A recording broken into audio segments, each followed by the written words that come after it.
Puntahan natin si Rafi. Ito yung tanong ni Rafi, Attorney Monica. May pinakasuyuan po sa akin na mag-hold muna ng high-value item habang inaayos daw yung ownership papers. Months later, may dalawang tao ng parehong nagkiklaim na sa kanila yung item. Pero at pareho silang may documents na pinapakita. Since nasa akin yung item ngayon, may risk po ba na madamay ako sa dispute?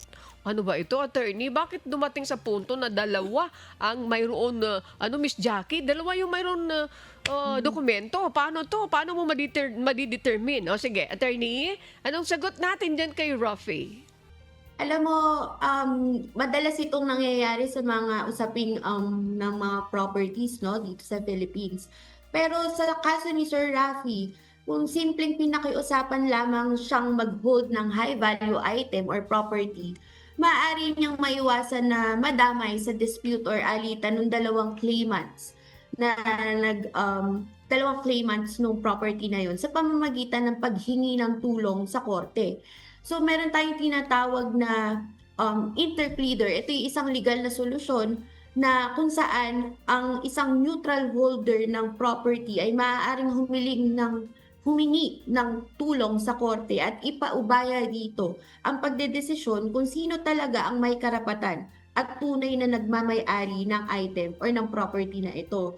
So parang ang mangyayari, ipafile niya itong interpleader na ito, pag-meet niya yung dalawang claimants at ang korte ang magde-decide kung sino ang may totoong karapatan sa property na ito. Ngayon, habang wala pang desisyon, si Sir Rafi hindi muna siya obligado na ibigay ang property kung kanino man. At kapag magkaroon na ng final decision, saka lamang ito pwede i-release sa rightful owner na gawin ni Sir Rafi ay maging transparent at magkaroon ng maayos na documentation sa pag-handle nitong high-value item na sinasabi niya. At manatiling neutral, yun yung pinakamahalagang proteksyon niya upang makaiwas sa posibleng pananagutan. Okay, Miss Jackie, dito sa dalawa na ito, Attorney Monica, maliwanag na may nagsisinungaling, di ba po? Maliwanag na may nagsisinungaling. Maliwanag na may dishonest dito. Kasi talagang mayroon may-ari, like yung minention nyo, yung sa lupa. Mayroon talagang original na may-ari ng lupa. Kung dalawa na yung nagkiklaim at sinasabi niya na mayroon talaga siya, dalawa, yung isa nagsisinungaling. What if mapatunayan mo doon sa nag-present ng documents na, halimbawa, kiniklaim niya yon, anong pwede mong gawin sa kanya? Attorney, pwede mo ba siyang sampahan ng kaso?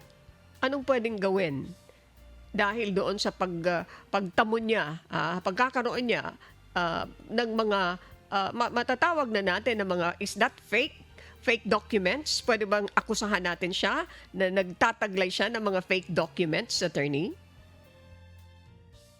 Meron kasing mga instances na in good faith yung buyer na isang property.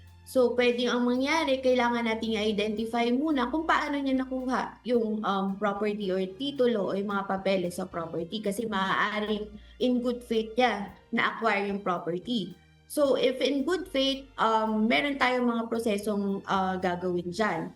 So, hindi natin siya pwedeng basta-basta lang kasuhan since in good faith nga siya. Ngayon, if in bad faith siya, pwede natin siyang sampahan ng kasong sibil para sa pag-recover ng possession ng property or to put or to determine the rightful ownership to the rightful owner.